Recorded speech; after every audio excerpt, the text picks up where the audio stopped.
I think you're muted though.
Testing, testing. There we go. Testing, testing.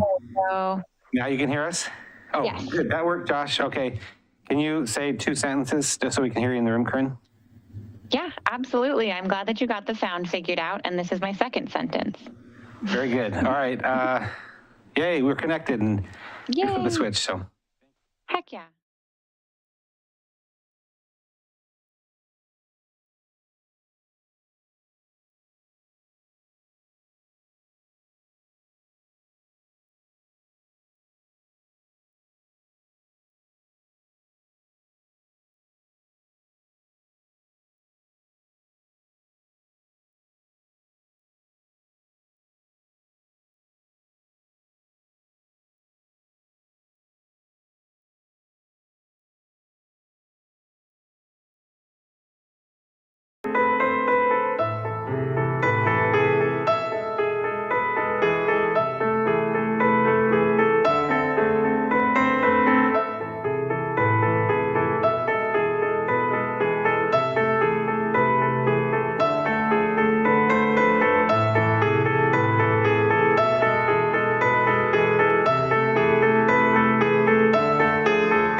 Wilson, we see you're on with the fire district. Can you hear us? Yes, I'm here. Sorry about that. Oh, good. Just testing, just testing. Thank you for being here. No, thank you for having me.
Hi, Kathy. I know you said hi just a few moments ago, but I just want to confirm we can hear you and we heard you.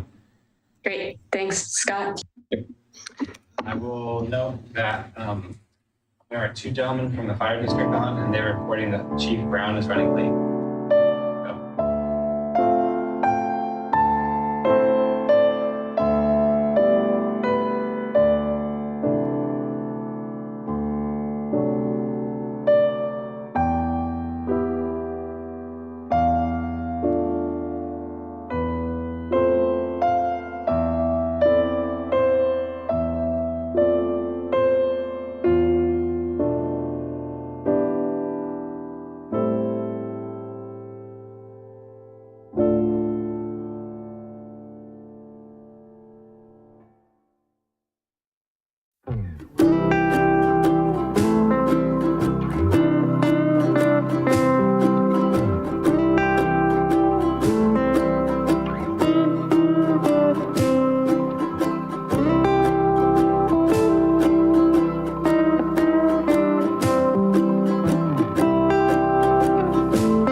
All right. Good evening, everyone. Welcome to the November 15th, 2022 work session. First item up tonight is a proposal on a fireworks ban, and this will be presented by Nick Brown from Clackamas Fire, who is the chief. Thank you, Mayor. Thank you, Council. Sorry for our tardiness. We were just clearing a fire.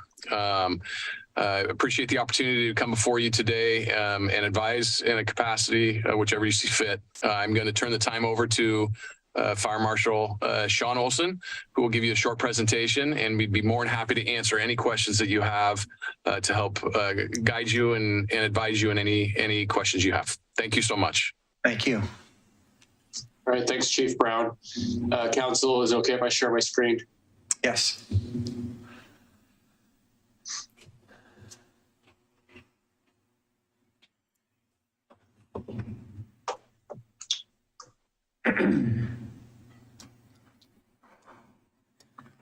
Okay, let me make sure let me get the correct side. Apologize, give me 1 second here.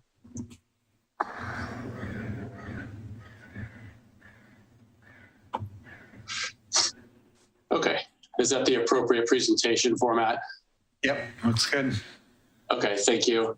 And just briefly too, let me apologize. I'm just coming off of a really bad cold, so I'm super congested.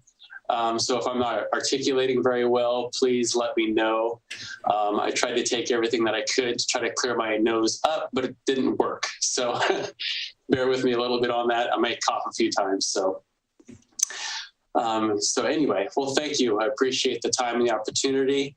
And this afternoon, I'm just really going to speak on some of the facts that we have around fireworks and provide some good options and regulations that are currently in place or that have been in place in the past to give you guys a good pool of information to be able to make a decision moving forward. So I've only got a couple slides, but please feel free to ask any questions at any time, and I will definitely try to answer them the best that I can. If I can't, I will definitely get back with you on that. So just to begin with some factual information, annually, our Fire Marshal's office issue approximately 40 retail sales permits, and it really fluctuates maybe from 2 to 3 public displays annually. Those are sent to us by the Office of the State Fire Marshal. We're the delegates of the State Fire Marshal's office, which we approve the permits since it is within our local fire jurisdiction to be able to do so and regulate. Over the last 5 years, we have seen a number of incidences related to fireworks that have stemmed from either fires or emergency response for medical aid. That has kind of fluctuated, but it's very consistent with ranging from anywhere from 5 to 7 responses.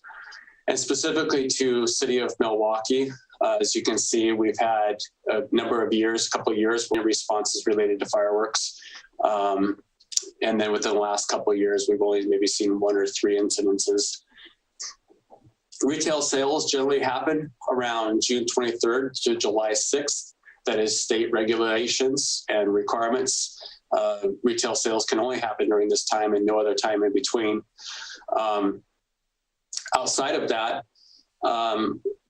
within the state of Oregon, you can light off fireworks at any time unless there is city ordinance that it doesn't allow it to happen. But for your information, the state does allow fireworks to be deployed at any time throughout the year.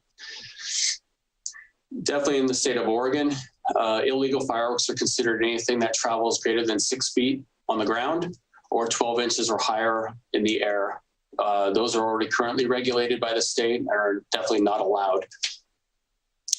Injuries that have occurred over the years, and this is state information as well as information provided by the National Fire Protection Association. These injuries have stemmed from hands to fingers, legs, arms, and these are just common facts of what we have seen in the past and currently for firework injuries. So where do we get our authority? Like I said, the state office of the State Fire Marshal grants us that authority through Oregon regulatory statutes or Oregon administrative rule. We are delegates of the state, so we have the authority to issue the permits. We have the authority to postpone or revoke permits. And it really depends upon the weather conditions, as we've done in the past.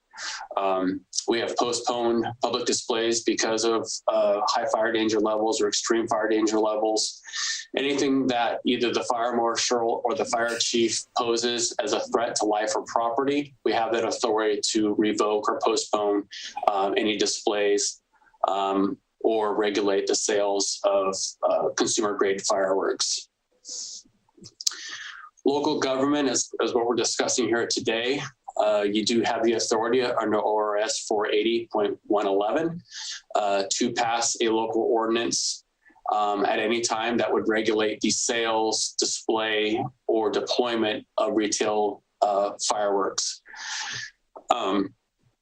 With that becomes the enforcement part of that, which is a big topic of discussion. If a local city jurisdiction passes it, the enforcement would fall onto the local PD and not the fire. That is which it is written within state legislative statutes that it would be law enforcement that would regulate that and enforce it and fine as necessary. To provide some examples, there are numerous jurisdictions within the state of Oregon that have passed either local ordinances or regulated fireworks. And to provide a couple different options, locally, the city of Happy Valley and the city of Lake Oswego have tied their ordinances based on extreme fire danger levels. So as an example, when the fire district, and we follow Oregon Department of Forestry during the regulated burn season, which falls from June 15th until about, depending upon the season, either late September or mid-October is when we're in regulated burn season. We followed their recommendations based on weather, topography, relative humidity levels. When they go into a higher and extreme fire condition levels, we really start raising our red flags on what we want to do with the backyard burn season. And so we kind of follow suit with Oregon Department of Forestry and then informing our citizens of whether or not we can burn or can't burn. But as it relates to the extreme fire condition levels, when we go into those periods of time, as you can see on the slide here, generally is within August to late September. And we did have one incident where we went to extreme fire danger levels in 2019 and in May. That kicks in some further regulations, and working with the city of Happy Valley and advising them, they passed a local ordinance that when we declare extreme fire condition levels, they've tied that to fireworks and open burning, and it regulates and shuts all that down effective immediately when we declare and follow extreme fire danger levels. The city of Lake Oswego posed an ordinance here a couple of years ago, very similar to that, which is tied to the regulated fire season as well. Expanding on that, more specifically to fireworks ban, is most recently was the city of Portland. City of Eugene, I just learned that just passed an ordinance here in October. City of Portland did in April, and the city of Bend did last October of 2021, banning all sales of fireworks and deployment of fireworks, consumer grade fireworks within their cities. Now, with both of these ordinances, or all three of these ordinances, they are leaving it up to the professionals to be able to still have the public fireworks displays, but they have banned any consumer grade firework deployment or sales. I did come across an interesting one, which was the city of Grants Pass, and this was the first that I had seen, but the city of Grants Pass posed an ordinance that was specific to a time frame where citizens could deploy their consumer grade fireworks between the hours of 6 o'clock and 11 p.m. on the 4th of July. And that was the only day. And they are able to do that, even though the state does have, you can deploy fireworks at any time throughout the year. The city chose to deploy their ordinance and regulate that time frame in between on the 4th of July. Do you have any info on how that's gone? I don't, but I can find out. I literally just came across this here about an hour ago, and I thought it was a very creative way of handling and dealing with their fireworks. So, but I can find out for you. Happy to. Thank you.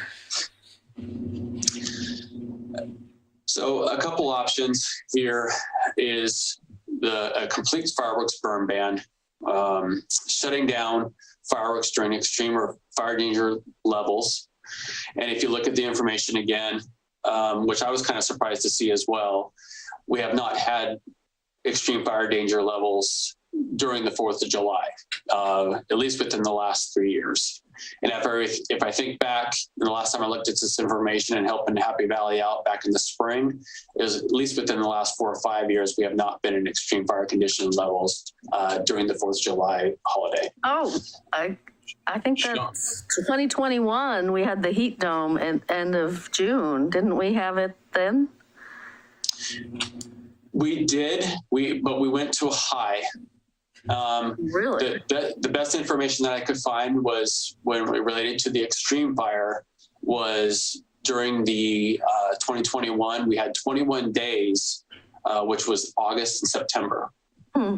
So, and that was interesting to see because in 2020, when we had our big wildfires, that was in September for 15 days. But Real quick, you mind if I? is when I thought we, together with you, went to the county and were advocating for a ban at the 4th of July. Sean, mind if I take this one? Yes, Sorry. please. So we were in extreme, if you remember, towards the end of June. It dried out everything. We were in extreme when I came to you. They switched to high. ODF switched to high the day before the 4th of July. Oh, That did not make the fuel moisture. That didn't mean that it got wetter. It was still dry. We still stand by what we asked and what we partnered together for that, based on the weather, based on the fuel moisture, and based on what we were seeing. But the ODF did move from extreme to high during the actual holiday of 4th of July. It just was extreme up till that point. Yep. What was that? So, and then lastly, or two things there, which again, with the grants pass, which I came across was regulating consumer grade fireworks during specific times or the 4th of July, or leave it up to the professionals. So at this point, if you guys have any further questions, be more than happy to answer them. Again, I really apologize. I'm super congested right now. So sorry. No worries. It was a good presentation. Thank you. So any specific questions for these guys? I think that was pretty clear. Yeah. So it is striking that for whatever bizarre reason, even though the fuel load was exactly the same and the temperatures were there and there would been no moisture, all of a sudden, the day before the 4th of July, it went from extreme to high. I'd be very curious to hear from the Forest Service why that happened. Yeah, that is interesting. I'm guessing that once that happens, you can't put a ban in effect. That you can't base it on your own. Like if we measure it ourselves, the extreme risk, and then based on what the fire department suggests, determine when it's an extreme. And that would be one way. Or the other way is we could trigger ours with a high fire danger instead of an extreme. Yeah. Right. Yeah. And Actually, though, you mentioning the Forest Service does give me a question. So the fire marshal is who we've been talking about. Does the Forest Service separately set a fire danger level?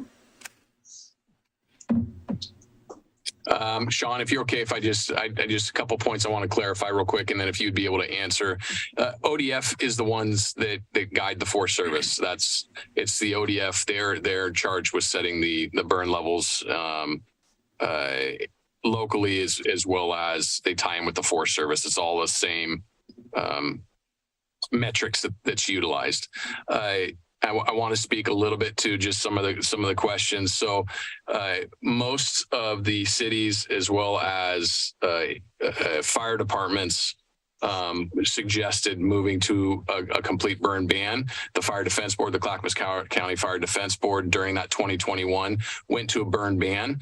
Just because ODF went from extreme down to high didn't mean that it didn't lift any of those bans. I just want to make sure that's clear. It's just metrics to base decisions off of, as well as areas that are protected by ODF.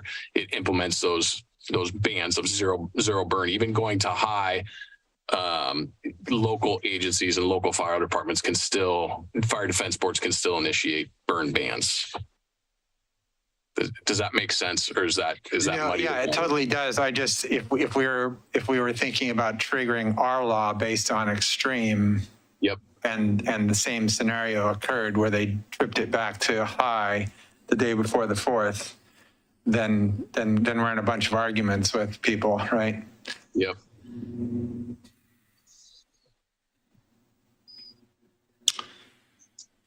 So one of, And most of that decision was based on weather patterns. It shifted from 116 degrees back down to more seasonal weather on the 4th and the 3rd, and that's likely why they switched it. Still. one of the issues that has been raised with tying it to the fire, to the metric, is that doesn't, that, you know, that could happen, and in that case did happen after people were already, the vendors were already selling. You said, your slideshow said you had a lot of permits, 40 or something, but I only know of 2 vendors in Milwaukie. One at, there's always one at Milwaukie Marketplace, and there's sometimes one at the Safeway on King Road. Am I missing any? Does anybody know of He's any? talking about his whole fire district. Yeah, no, I know. Correct. I'm just asking you guys if anybody knows. There's any other ones others. close that I know of, but Yeah. not in the city limits. And so just to be clear, all 3, Bend, Portland, and Eugene have all just permanently banned personal fireworks use, period, full stop. Correct. Yep, all within the last year here.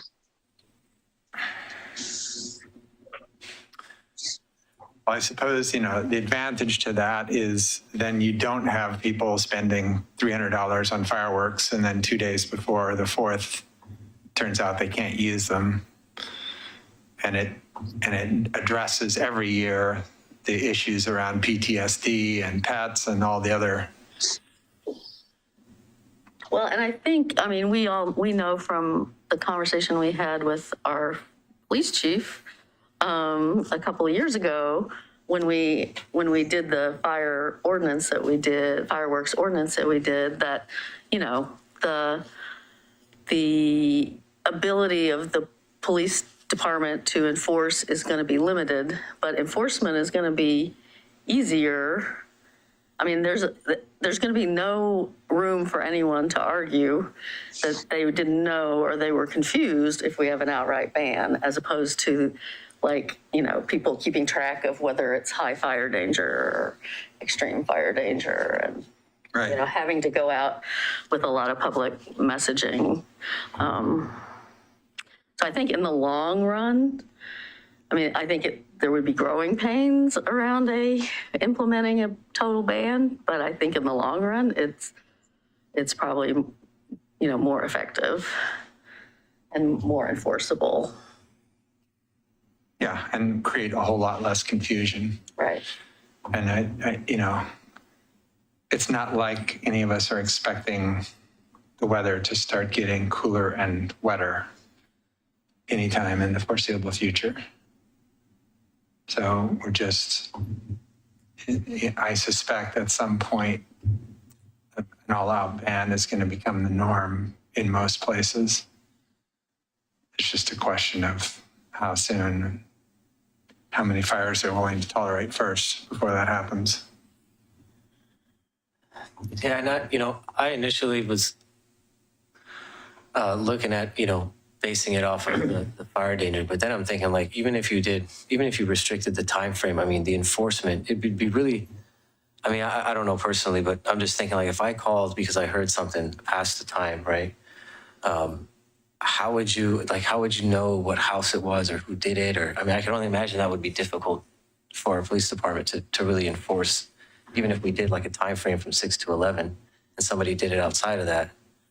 It'd still be tough to know who, unless it was their neighbor and you knew for sure that they were doing it. It'd be really hard to track that down. And then how much, resources you're going to commit to that. And I don't know. Yeah, when we discussed the ordinance that we have, which was 2019 probably, or 2018. So our ordinance now just says if you are using fireworks that are not legal in Oregon, you can be fined for that. And it's not a crime, it's a city fine. But the chief, and the chief may want to come up here and talk to this, I don't know, said that, I mean, he sort of gave us some scenarios about how, yeah, you can't find somebody if you can't determine, if there's a whole bunch of people in a backyard and nobody's setting them off anymore by the time the officer gets there, they don't have probable cause, that kind of thing. So there are definitely challenges to enforcing it. That said, I think they wrote something like seven fines the first year or something. So that's not insignificant. Maybe having a professional display, at Milwaukie Bay Park for the 4th of July for families to come out to and save that money on spending on fireworks and then getting a band like we said the day before. And I mean, maybe doing something like that in lieu of, as a compromise with the public, because I know there's still people that are going to want to do their part. Well, and like Lake Oswego, I haven't gone. I've meant to go, but Lake Oswego has gone to a laser show of some sort. Instead of fireworks, they do a big laser light show in their park. That's becoming more popular. There's a lot of cities that are pivoting to that.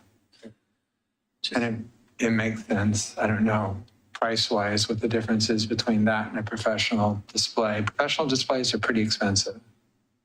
I know Celebrate Milwaukie used to do ours, and it was pretty modest, and it was still a big lift for them. I don't, to my knowledge, within at least in the 20 however many years I've lived here, I don't think the city has ever actually sponsored a display.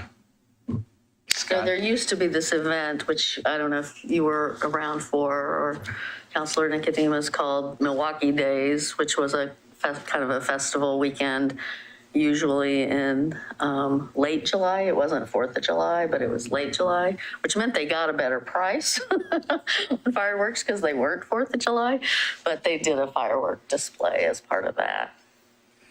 But that I think hasn't happened since about 2014 or something. Hasn't happened since you've been here, has it? No, and the last time I paid for a firework display, it was about 50,000. Wow, okay. So just know. About how many It thousand? was about 50. 50,000? Yep. Yeah. Yeah, they're not cheap.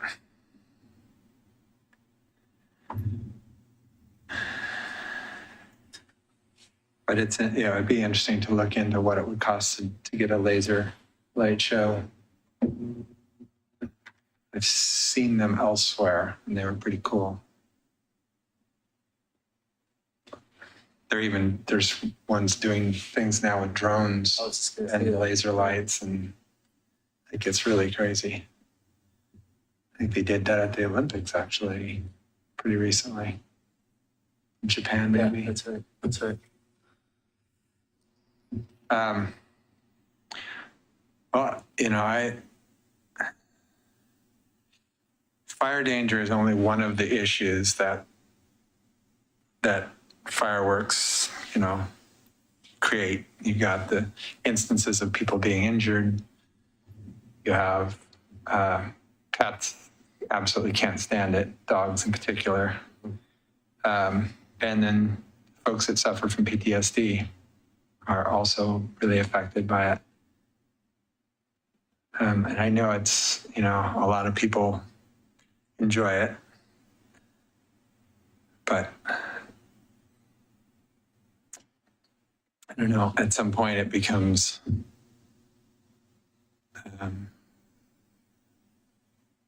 is one person's enjoyment at the risk of someone else's pain worth it? Yeah, I'm a little reluctant to cite to nextdoor.com as a source, but I will say that there are a lot of complaints about how it's not just the 4th of July, how it's a 5 or 6 day period. That's the other thing, yeah.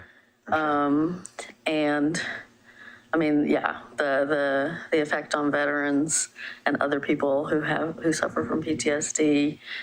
And also, I think the effect on wildlife. We know that it's a problem on Elk Rock Island. every summer. It's a problem on Alcroc Island.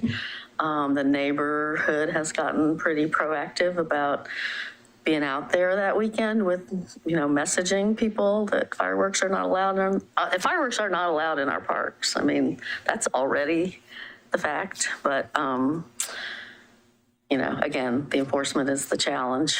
And, Alcroc Island, we've got a lot of nesting birds and other wildlife out there. Yeah. I'm curious to hear the opinion of the fire department staff. Any take on this, on any of those options? I mean, you guys are out there fighting those fires for us, so I would really love to hear your opinion on this, as well as our police chief, if he wouldn't mind, because the enforcement comes from you all. So, we don't want to make your jobs harder, and we also don't want to put you in harm's way. Counselor, would you clarify what the question is for me, just so I can make sure I answer it correctly? Professional opinion on the options presented, on whether how does, within the department, what makes your job easier? What keeps you guys out of harm's way? What's your opinion? Our focus, Counselor, on this truly is life safety and protecting property. And that is our focus. We don't ever want to limit the people's right to enjoy family activities, but we are concerned, obviously, about anything that could any risks that could lead to somebody getting injured or fires. And what I will say, that's a little bit of a broad versus me sharing with you my personal opinion, which I just really need to keep it focused just on really life safety and protecting property. But I will say I do appreciate the proactive approach that you guys are taking with this and getting ahead of this and trying to make the best decision that you can. It's a tough decision. We have gone as a fire department to try to tie it to metrics. And we've done that because it's scientific based. It takes emotion out of it. But the points that you have brought up are definitely holes in tying it to metrics, in that metrics can shift.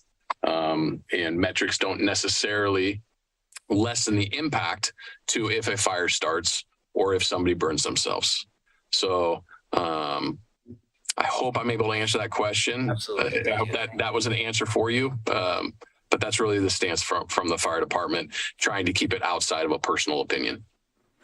I appreciate that. Thank you very much. Officer Olson, is that the name that did the presentation? You told us there were 21 days or something of extreme fire danger. How many, if we tied it to high fire danger, can you tell us how many days, what's the average first day of that, I guess, and how many days of that do we have a year? I realize that's going to fluctuate, but. Yeah, and it really does. I'll have to get that number for you again. I apologize if I don't have that. But there are more days, definitely in the high fire danger levels. And we've seen that fairly consistent, probably around mid-June throughout the rest of the summer. So, and that will really fluctuate. It seems like it's fluctuating later into the year as fire conditions are starting to worsen. But we definitely have way more high fire danger levels than we do extreme.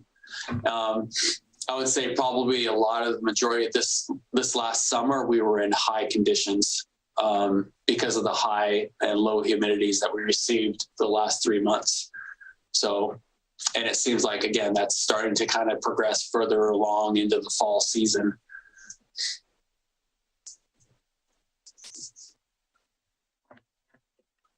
Okay.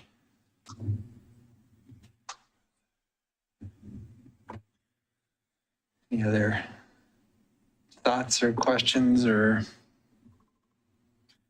do we have some general direction that we can give staff to bring us back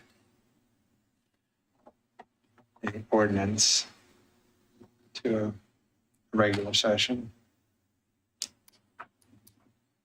I mean, I am and have been supportive of a total ban personally. I mean, allowing professional shows, but a total ban on individually used fireworks. I do think that's, in the long run, the most enforceable thing than fluctuating in and out with, tying it to metrics. But I realize I may not be the only one who feels, I may be the only one who feels that way.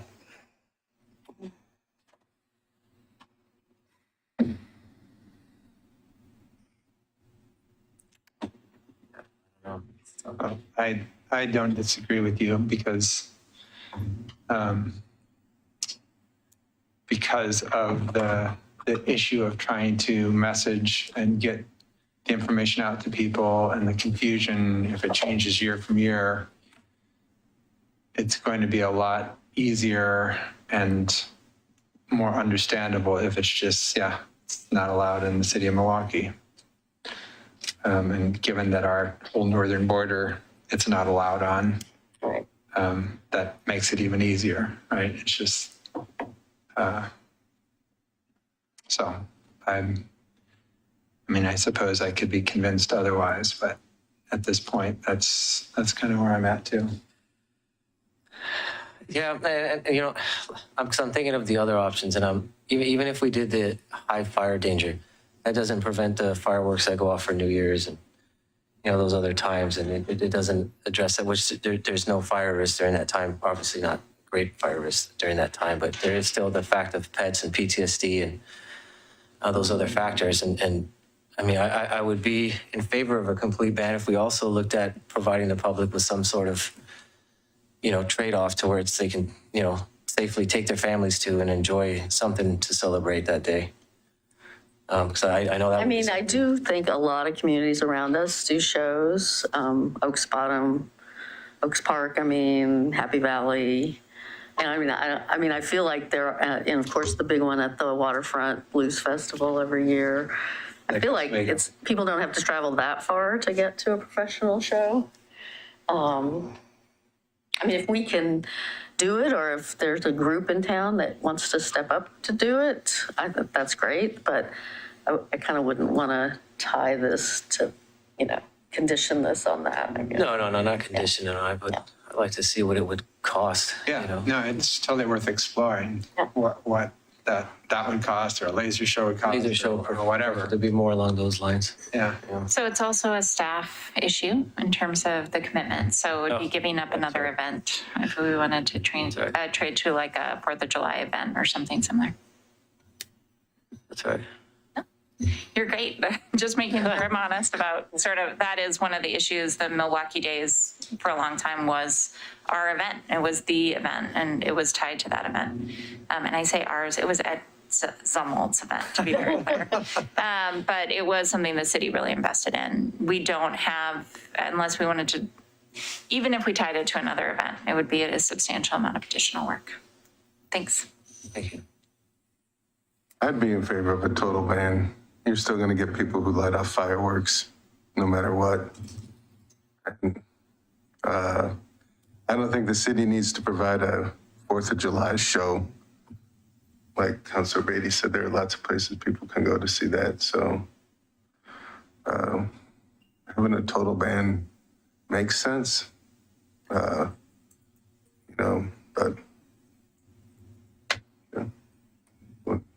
when we're ready to make that decision.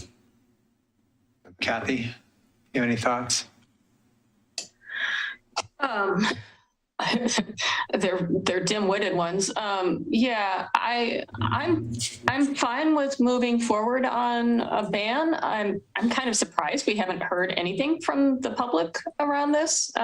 So I look forward to hearing if anyone has strong opinions about this.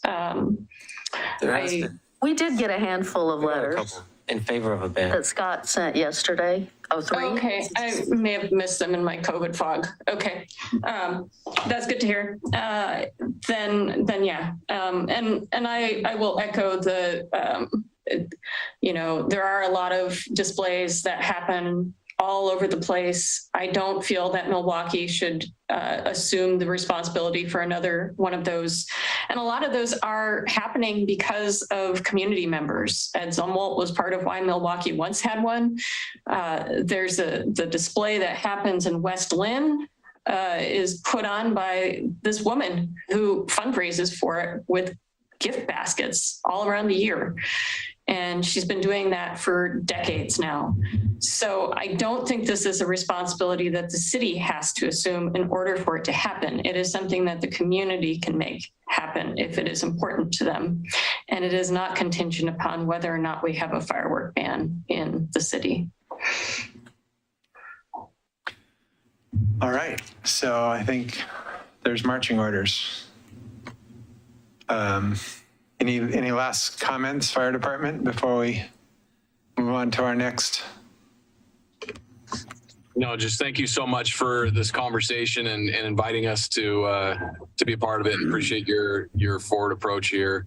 I will say, Mr. Mayor, in listening to your comments, we are seeing weather pattern shifts, and it's something that the fire department has been looking at the trends over the last 30 years and what the next 10 years are looking like. And so I just appreciate you talking about that data, because the weather patterns are definitely shifting in this area, and the outlook for wildfires is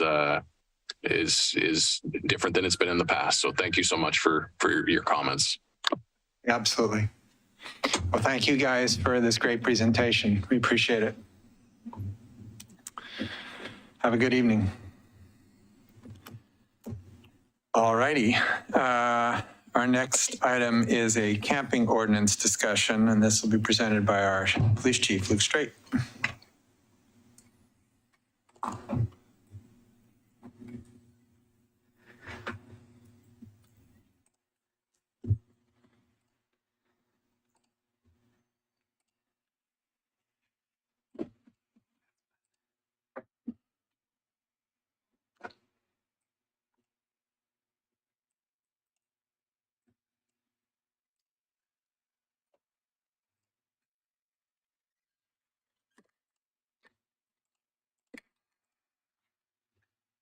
Thank you. Good evening, Mayor Gamba, council, and members of the public. My name is Luke Straight, and I'm the police chief for the city of Milwaukee. I'm here this evening to talk for a little bit about a draft camping ordinance that staff is proposing. And I'm going to do a 10 or 15 minute quick overview of that, and then open it up just for some general discussion.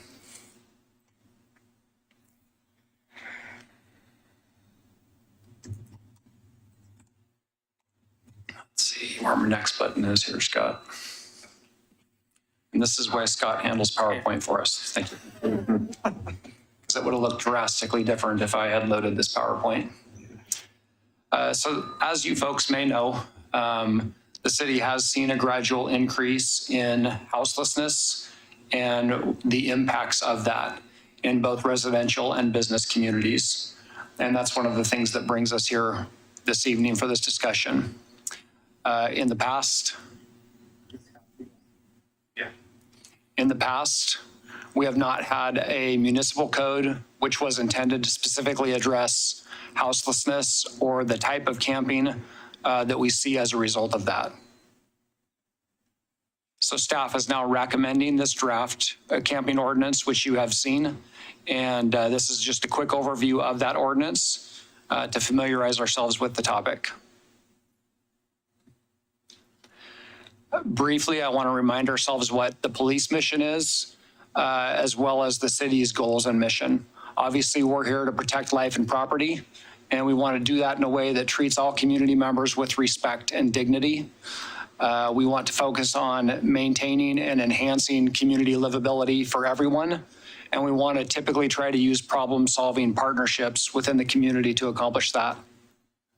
Our city's vision, just as a reminder of that as well, a flourishing, equitable city that's delightfully livable, that's safe and welcoming, that promotes tolerance and inclusion, where residents have the resources necessary to access the help they need.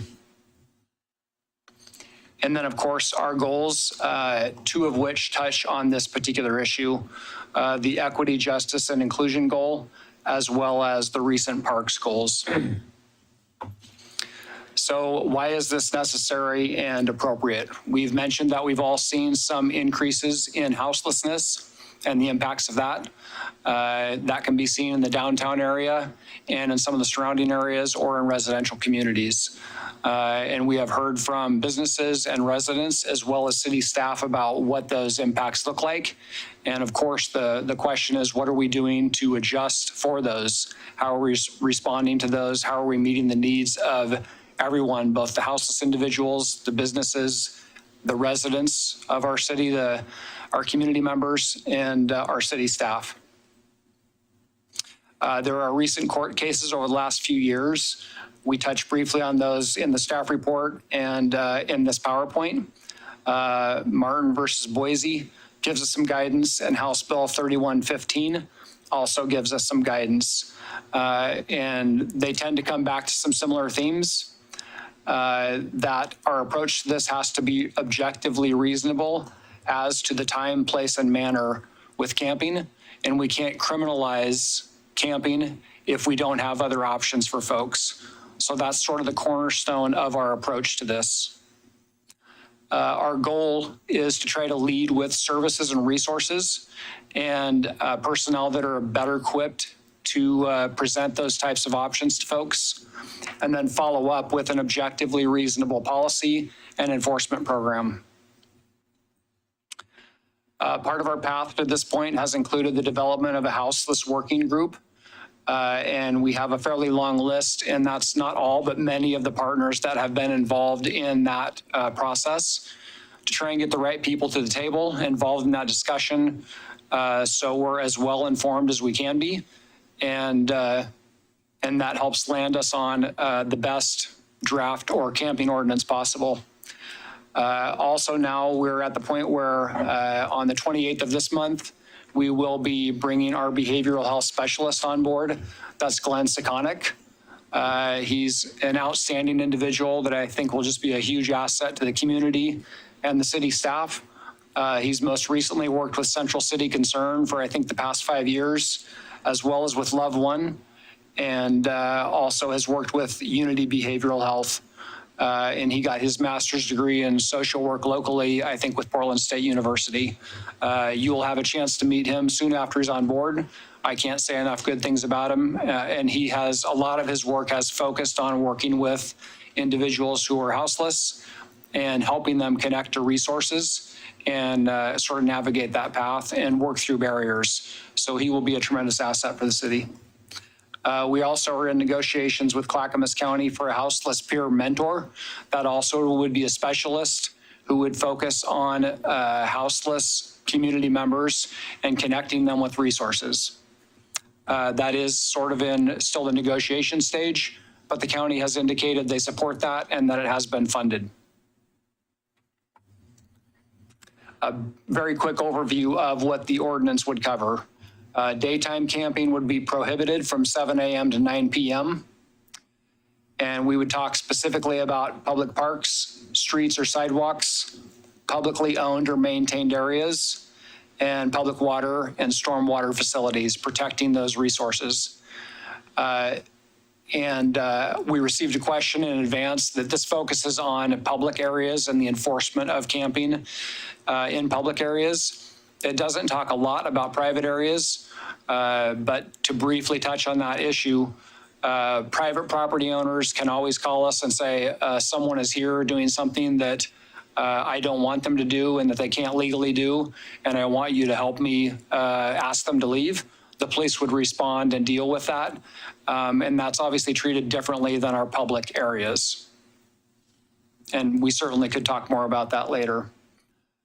So under this new draft camping ordinance, prior to issuing a municipal code citation, an officer would provide written notice and verbal notice if possible. That means it can be difficult at times to contact the actual owner of a camp. They may not always be there.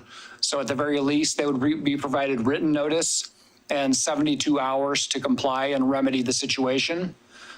And then we would have staff that would include police, our behavioral health specialist, and likely a houseless peer mentor, either on contract with the city or through other county resources, that would do outreach and try and assess what services these individuals needed, and if they were interested in any of those, and then most importantly, help them navigate those resources if they were even a little bit interested in them. And I think that's the key.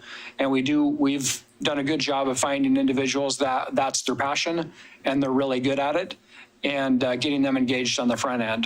Glenn Sekonic is one of those individuals through his work with Central City Concern and with Love One. A first violation would result in just notice, verbal notice and written notice, and 72 hours to comply, as well as then an engagement or a touch point to sort of activate those resources and get some specialists out there to help folks. A second violation, or if that situation was not remedied within 72 hours, is when we would start to discuss the possibility of a citation. That would be a municipal fine, not to exceed $50.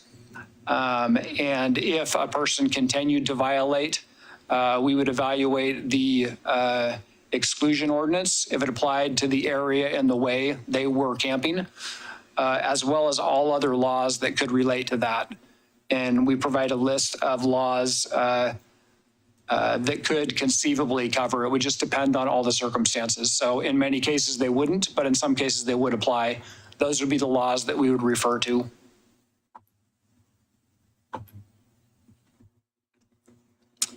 As far as campsite removal, we are required by law to store property for a minimum of 30 days. And to have a very low barrier for people to be able to get property back. There's no fee for taking property as protective custody and storing it. There's no fee to get it back. And when we're dealing with houseless individuals, we understand they may not always have identification.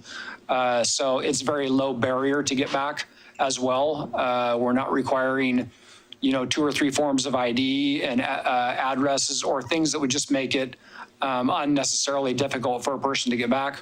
We're recognizing this was likely seized from someone who's houseless, and we'll work through that appropriately. We want to get the property back to them. If there was no attempt to recover the property within 30 days, then we would begin to discuss disposal. And the ordinance explains that it would not be required to store property that's inherently dangerous for a variety of reasons. But if property has any practical utility or value, even though it may be a little bit dirty, that doesn't mean we're going to throw it away. We're going to store that property and give people time to come and pick it up. But if there's legitimate health and safety factors that would come into play if we had to handle the property and store it, then we would consider that it could possibly be discarded as garbage. I expected there would be plenty of conversation about this, so I wanted to get through a 10 or 15 minute overview and then just open it up to more conversation. Thanks. That was a good presentation. Questions, thoughts, concerns? Well, I just thought that it was clear a lot of work had gone into this, a lot of thought, and I really appreciate that you vetted it with the groups that you've vetted it with. That's important.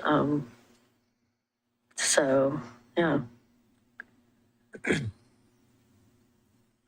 appreciate what you said about not criminalizing camping without providing alternatives. Is that what you said? Yes. Yeah.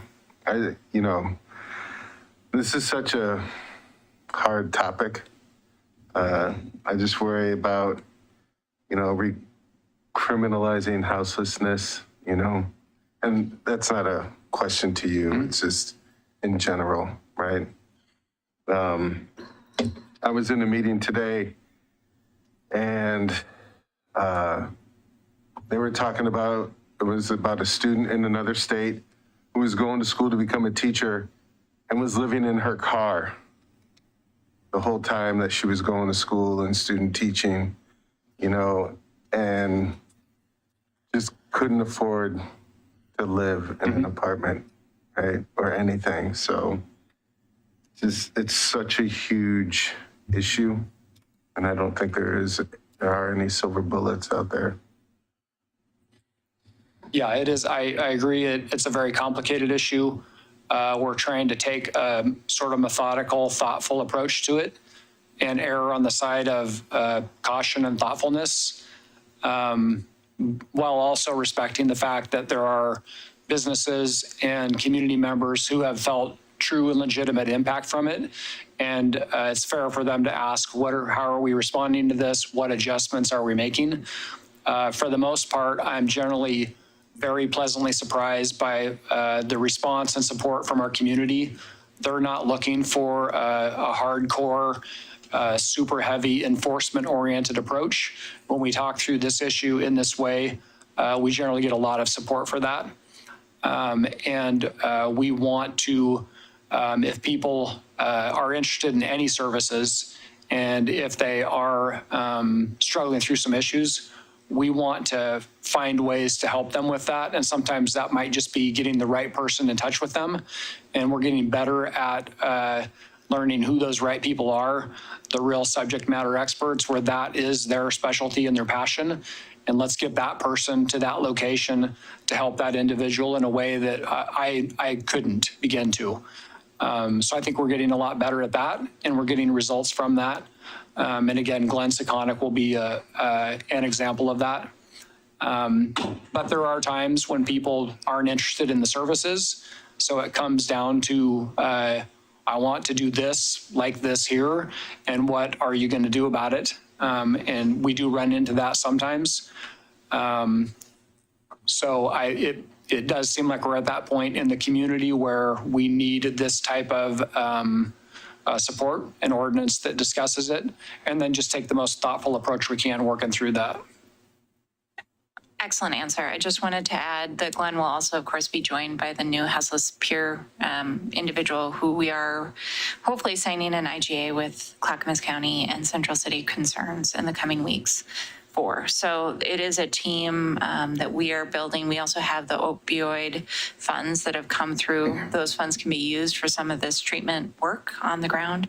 So we really are trying to build the best possible path for people out of danger and harm. And most of the time we can do that the way we've talked about. A few of the times we can't. And I think the chief is speaking really to a few instances where people aren't interested in receiving the support and help that we're able to give. Well, and I think it's all very timely, and it's exciting that we have these new positions coming on, because I do think with the new policies in Portland to try to move people into, larger camps and stuff, we will probably see more people moving out of Portland our way. So, I think the timing is good for this. Yeah, and I just want to say I appreciate the way it was put together and the time you spent, because again, as Councilor Nicodemus pointed out, we are dealing with human beings, and they deserve the dignity of at least a place to sleep. It's a necessity for human life, while also it's taken into account, the businesses and the employees that go to work and making sure they feel safe, and because they might not know the individual circumstances, and it provides that, as best of a balance as we can right now. This is a national issue. It's not isolated to Milwaukee or Portland. It's happening across the country. So I appreciate the approach, and thank you for taking this up. This is important work. It's hard work, but it's important work. And I'll add, I did a ride along with one of the police officers on a Friday night not too long ago, and he really interacted with a lot of people living on the street, and I was really heartening to see his interactions with them. He was very chatty, not at all coming down, heavy-handed.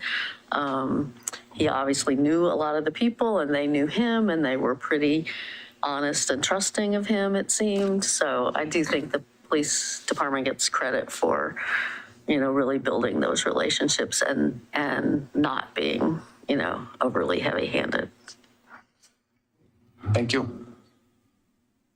Yeah, I think this is a necessary step. I think at least on the surface, until we've had, an opportunity to try it, it seems like you've hit the sweet spot in trying to provide as much help as humanly possible with some limitations. And I think, this is just, it's incumbent on all of us to continue to work on the up end, right? How do we get more affordable housing built? How do we get folks more mental health care? How do we, all the things. So it's going to be ongoing. As you say, there's no silver bullet to this, but it's going to take people at all levels of government doing as much as possible to begin to solve this. And we do need to solve it. They're human beings. They deserve to have dignified lives, no matter what their history has brought them to. That's theoretically what a civilization is about. So I appreciate this. Thank you. And Ann, Justin, and a lot of other city staff, Natalie, I think is still here. Natalie Rogers has helped out a lot with this.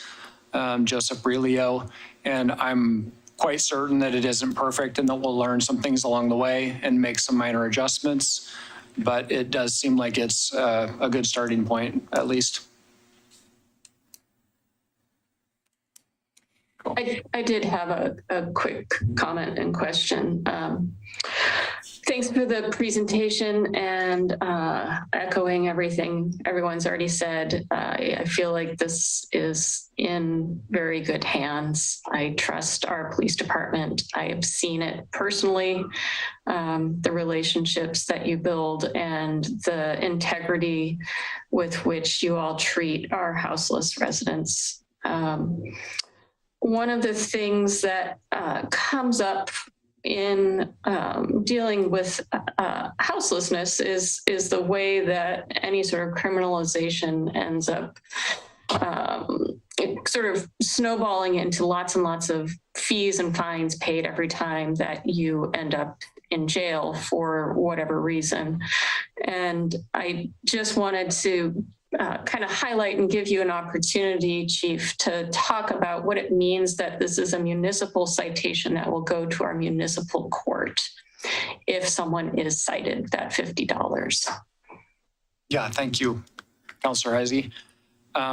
That does give the city and our own judge, who's committed to our values, a lot of power in that situation.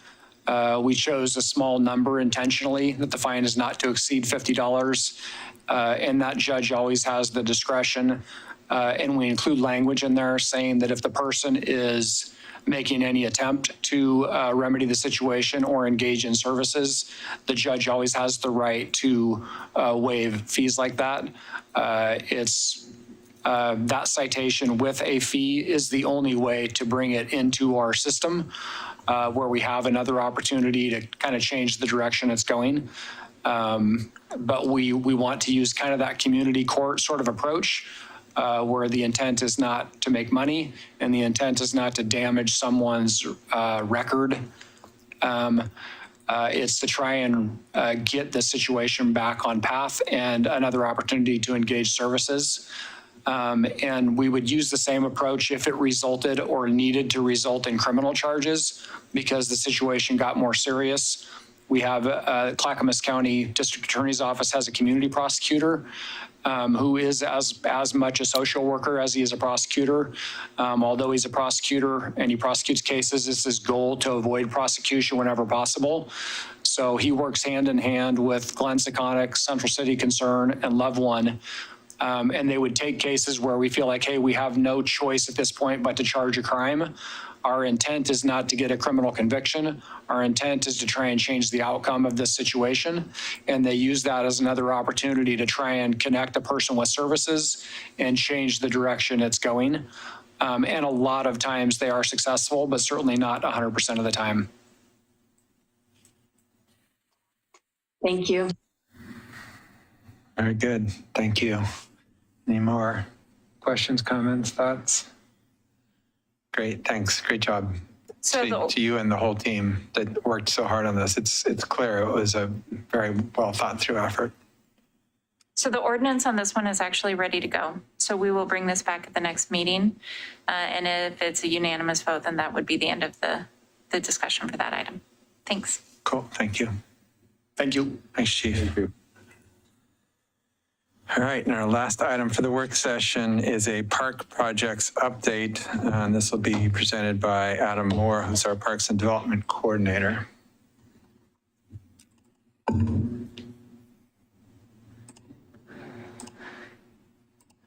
I think if you see how you can see your mouse, I think they can see that on. Yep. Where did the pen go?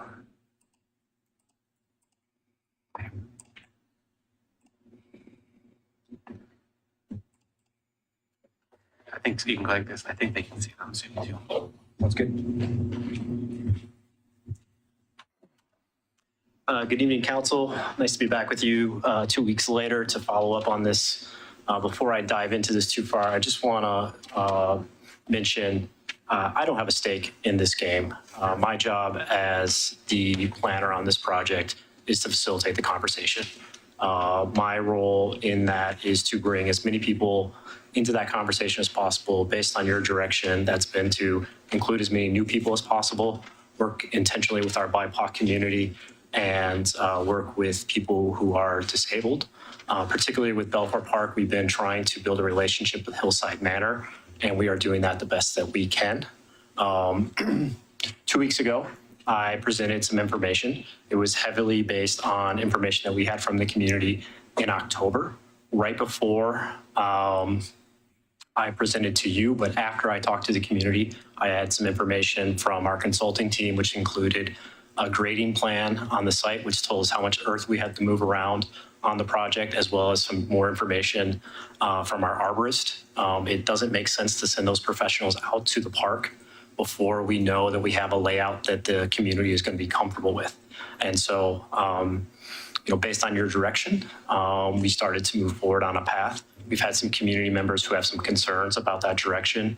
And I also offered some information, some possible solutions to the challenges that we were had. Those were unvetted. I have had a chance to work through those, and I want to provide you with some of that information. Before I jump in here, I do want to make sure that we're all kind of starting from the same spot. This is kind of hard to see on the screen. This is a site analysis from 2015. If these numbers look weird, it's because I've updated them with our most recent arborist report from this year. We have about 25 feet of elevation change on the property going diagonally. That is a great deal of slope on such a small site. We have some, can you see my mouse? There we go. We have a lot of slope change here back by the horse chestnut. We have a lot of steep slope here around the apple tree, which the community is very fond of keeping, as is the cherry tree and the Doug fir and oak around it. Did clarify all of those species. We also have a steep slope here. Pretty much the only flat spaces that exist in the park right now is this playground area, or at least where we're proposing a playground, and this area here around the driveways. Everywhere else on site, we have slope. When I talk about path slopes, I talk about the minimum being 5%. Most places will talk to you that's the maximum. But based on the conversations that we've had with the community, we feel as though ADA is our starting point, and getting to universal accessibility is where we want to get.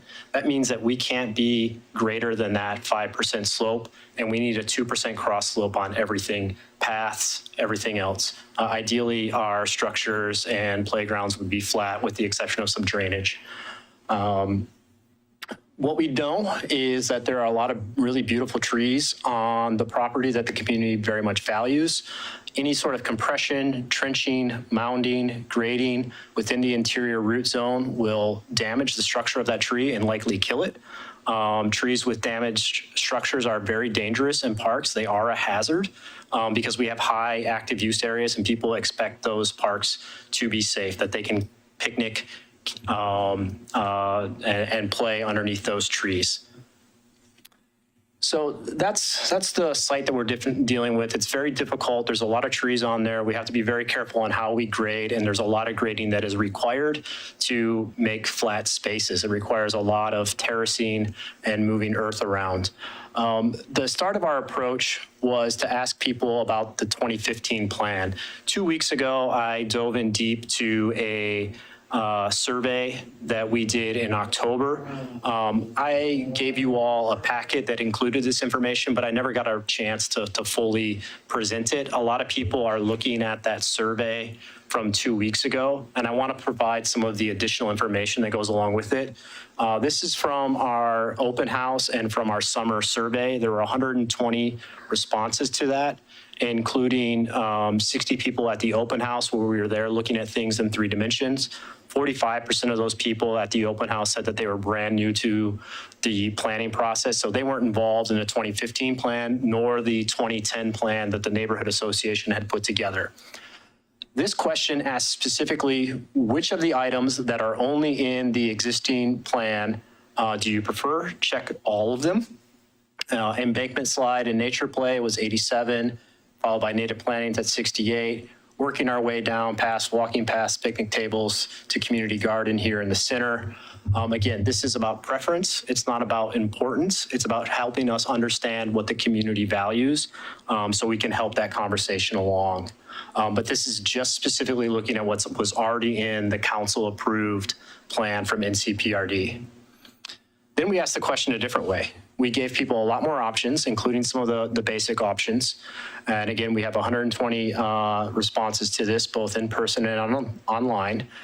We asked people to tell us, which of these items would you like to add to the park or keep in the park if we redesigned it?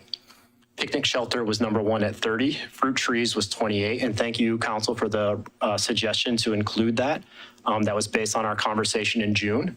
Native planting swing set splash pad, that was a write-in candidate. We had 21 people who wrote that in the other section. And then nature play rounds up the top 6. Community garden is over here at 6. Again, preference is not based on importance. We have a lot of factors that we take into consideration when we do our planning. We know that there are some neighborhood stakeholders in the neighborhood association who value this community garden very much. They fought very hard to have it involved in the 2015 plan. The community garden was involved in, or was included, I should say, in that 2010 plan that the neighborhood association put together. And we wanted to include that in our plan moving forward into October. And we would like to keep it in the plan moving forward if we can find space for it. But as we talked about 2 weeks ago, that is proving to be very difficult. Obviously, things like climate change, food security, and working with people who live in apartments who don't have backyards is also very important when it comes to community garden. So looking at the plan here, this is what I shared with all of you 2 weeks ago. This is what we shared with the community back at a public meeting on October 17th, I believe it was. This was also online for a number of weeks for people to respond to. This is very similar to what was in 2015. The difference is we have a community shelter here with a very small water table and a small plaza here in this area. This is where the 2015 plan had the community garden. As you know, we tried to move it over here underneath this red oak. And then our arborist came back after seeing the grading plan, after seeing where we were going to be including this community garden, and said, hey, the red oak, extremely sensitive to anything within that interior root zone. So interior root zones are about 6 inches per inch of diameter of the tree. This is a 34-inch red oak, very sensitive to anything in there. The full root zone is probably closer to a foot per inch, but our arborist is telling us stay outside of that interior zone. So that's about 17 feet, which gets us right about the canopy line. Is generally, if you're in person looking at something, take a look at the tree's canopy, and that gives you a good idea of what you're dealing with. But we have measured this out. So getting to the, I'm sorry, when you say 34-inch, that's circumference? so we're looking at DBH, the diameter of the tree. Breast height, okay. So I had suggested that perhaps we could do a Q-shaped path, or I think at the time I called it like an inverted P path.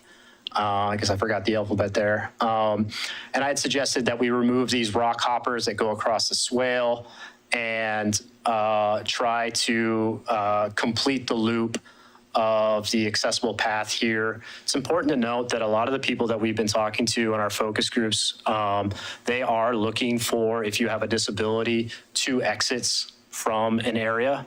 If there is some form of emergency, not having 2 accessible paths out of an area is a very big deal. In fact, we've learned a lot about not only the designing of parks, but how we lay out our events based on those conversations. And that is one that we have heard.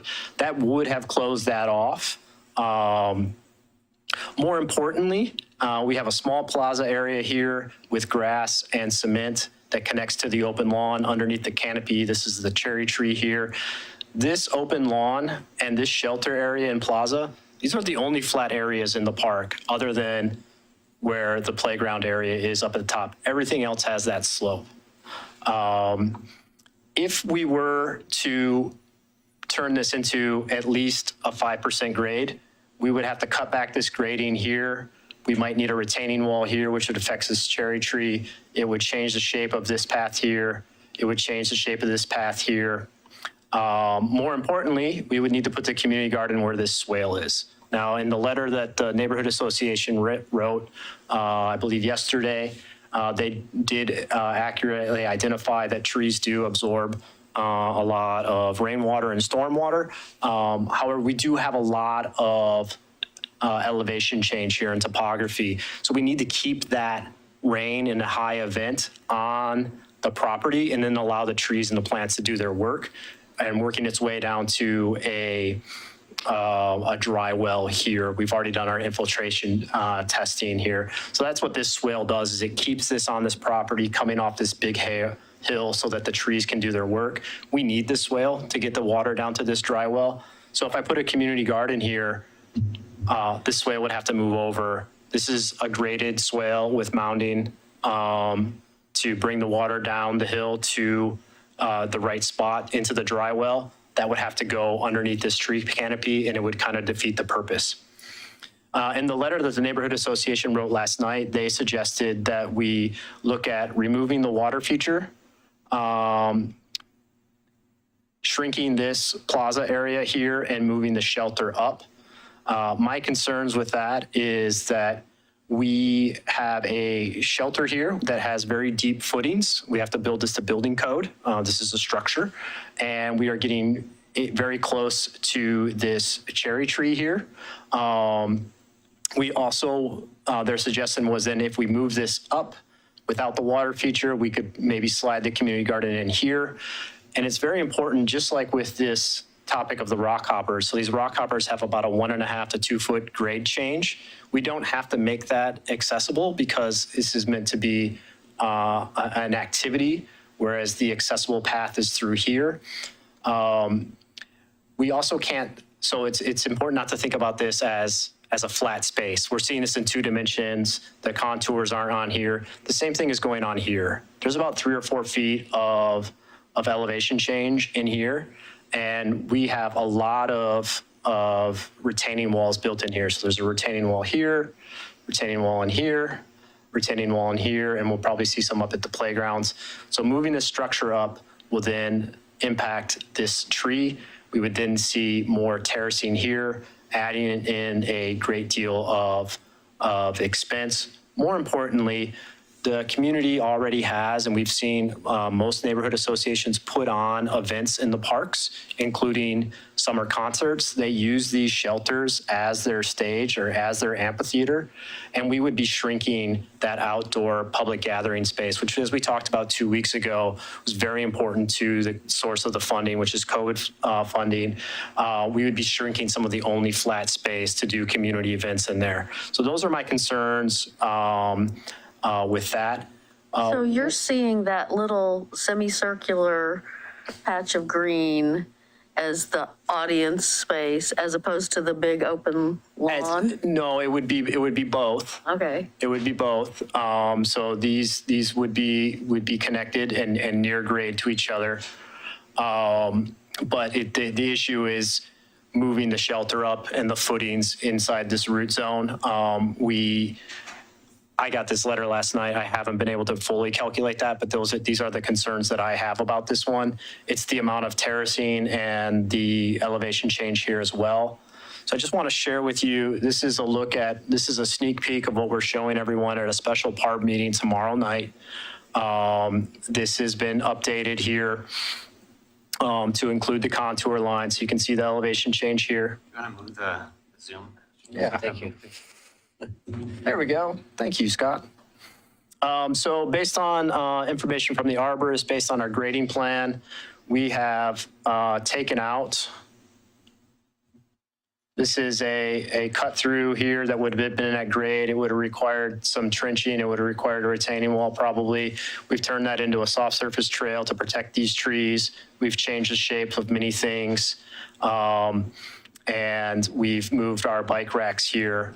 And so now we are just continuing to look for, we know that the community garden is important to some of our stakeholders in the community.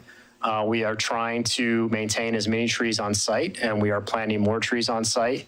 This plan does contain most of the preferred amenities. Obviously, it does not contain all of them because there is no community garden in here now.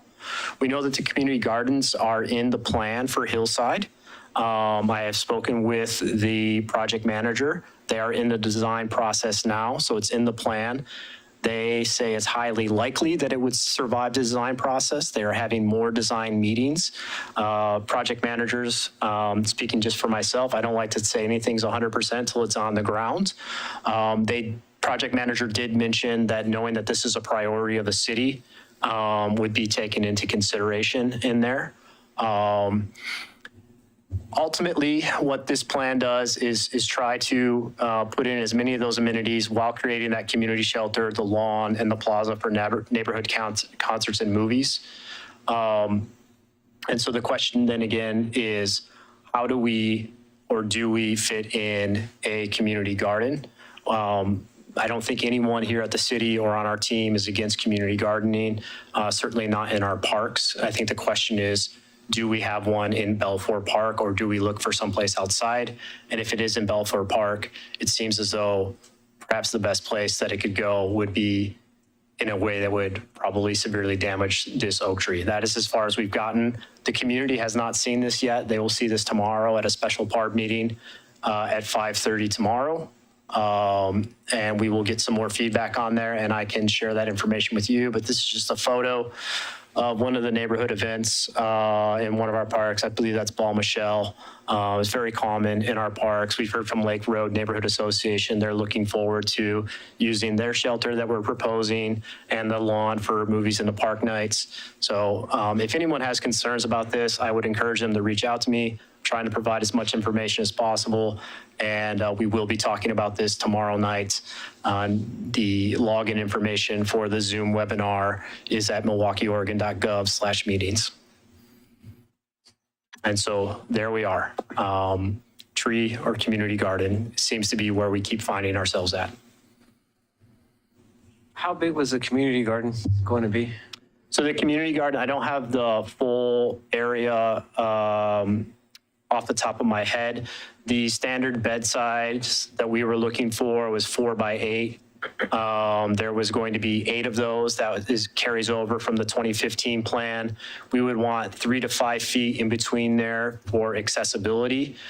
We would then need to think about things like composting, water access, if there's going to be any sort of tool storage. We hadn't gotten that far in our design yet, as we talked about 2 weeks ago. We would then need to put a fence around all of that to keep the peacocks out, is what we heard at the community meeting back in October. It's important to note that it's not just the shape of the size of things, it's the amount of grading that needs to be done around them to prevent the erosion. Maybe there's retaining walls that need to be built, which would require, footings to go in there to hold the soil back. It really is, it's not just the shape of things, it's the grading that goes alongside that. There were several other options that we looked at besides the two that I just talked about here. Peter Passarelli and I were looking at this again after hours last night, trying to take a third, fourth look at this and see what we can do. And we just keep finding ourselves back at this site where are there other parks? Are there other locations nearby where a community garden might make more sense, where the ground is flat and we don't have the tree canopy issues? And that is my question to you, council. We have conflicting feedback from the community. We have had letters from a few stakeholders, and now the neighborhood association that has written to you. I'm sure we will hear more about this tomorrow night.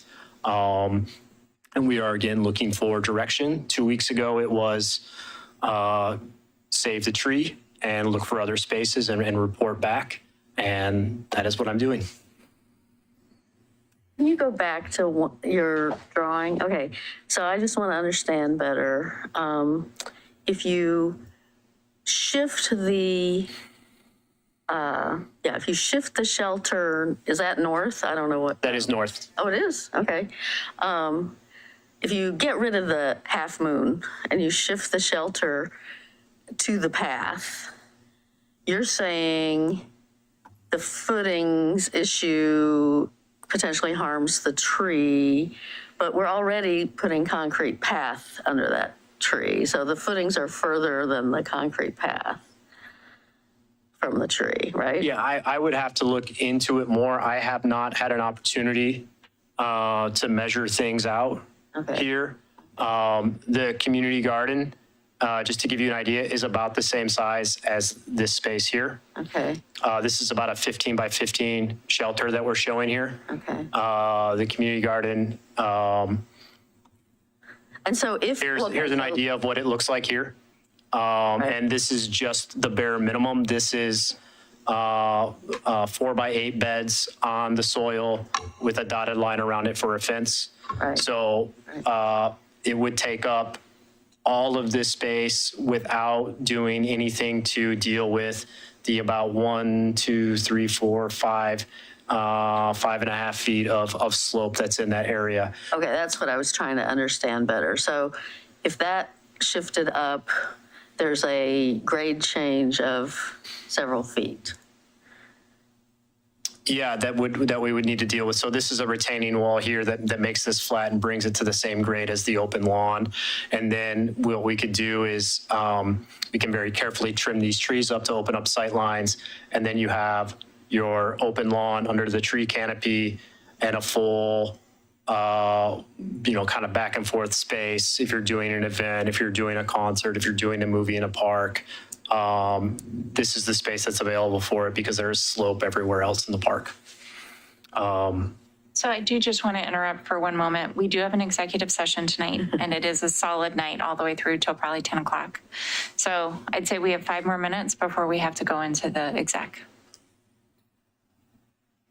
The issue with the garden is the roots for the oak tree, right? Have we thought about maybe, what about raised beds? Well, these are raised beds. The issue is the compression on top of the roots. Oh. Yep. So now, obviously, a fence would probably need fence posts, which would be a problem. But just this diagram alone and sending the arborist back out there to look into and address questions that were raised at the meeting was enough for the arborist to say, no, don't put that anywhere near that oak tree. Oak trees are especially sensitive to compression and damage to their roots. Explaining lot of money that we paid to save the oak tree at the library. Just to give you an idea, 34-inch tree, that's about a $7,000 tree removal permit. That does not include the removal of the tree. And that does not get into the cost of the community garden underneath, which is more expensive than probably what you're thinking. I don't have it fully costed out because I don't know the grading in there, but keep in mind that you have utility hookups, you have trenching, you have plumbing, and you have grading. This is not shown to be accessible. Based on the feedback that we have from the community, we would want to make at least part of this accessible, which would mean more cement coming off of, this is the sidewalk down here, I cut it off to make this as large as possible. The challenge with this park is that it's very small, there are a lot of trees, and there's a lot of slope. You know, if we were at Bowman Bray Park, Ardenwald Park, somewhere else, we wouldn't be running into this challenge. Well, like you said, nobody at the city is opposed to community gardens. But it also seems like we put so much work into tree code. Like, why would we want to damage a tree when we've done all this work on tree code, right? Yeah, and it doesn't even, you don't even need to lean on tree code. I think you're absolutely right there. But the community has told me, you know, and I read through all of the comments that we received on this park, all the surveys we've received on this park this morning and again yesterday.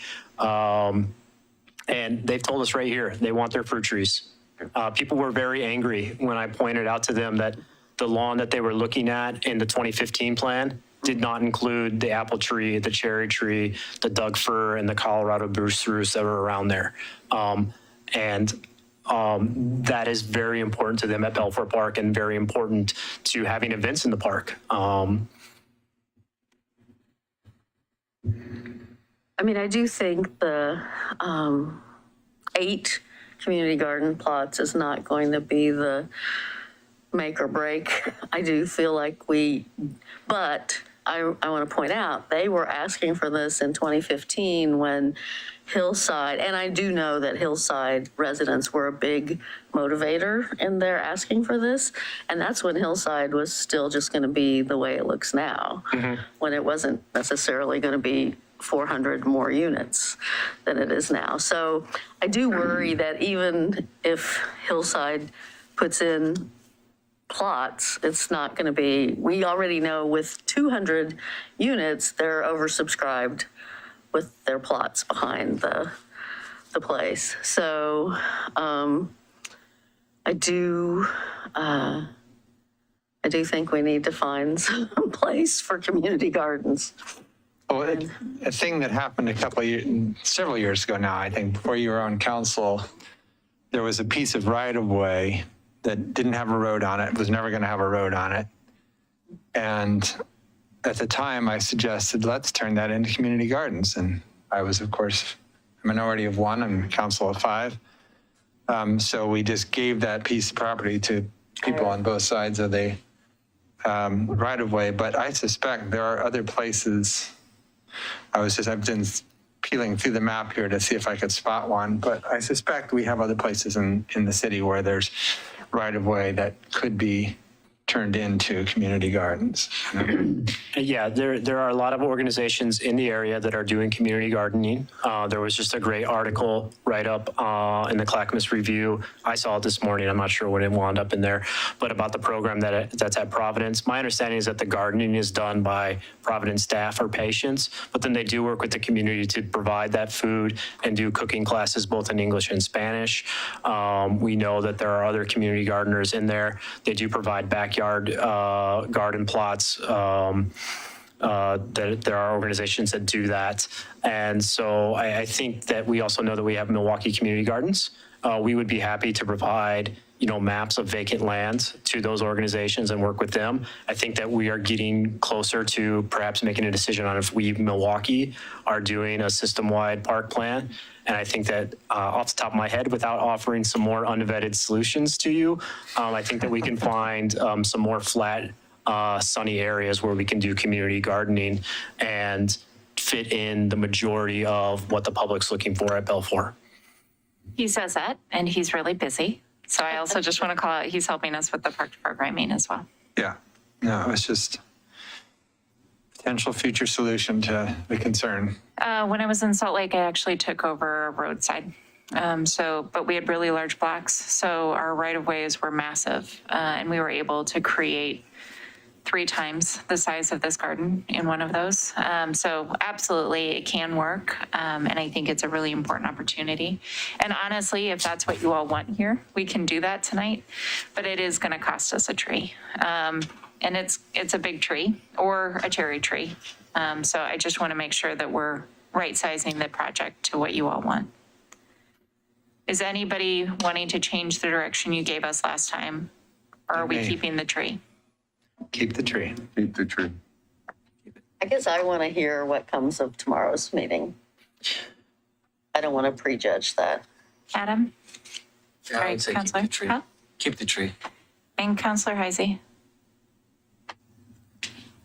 I'm inclined to keep the tree. I hear the need for gardens, but I'm not hearing that this is the site where it works. Okay, then we're going to keep going down the design path. And if something magically happens, Counselor Beatty, we'll be back. We do hear you. Thank you. Thank you all. All right. Love the coordination of the colors, shoes, sweater. Nice. After the work session, council will meet in executive session pursuant to Oregon Revised Statute ORS 192.6602E to deliberate with persons designated by the governing body to negotiate real property transactions. With that, we are adjourned from the work session. We will see everyone back here in 21 minutes for the regular session. Y'all went 6 minutes to grab food and we'll start at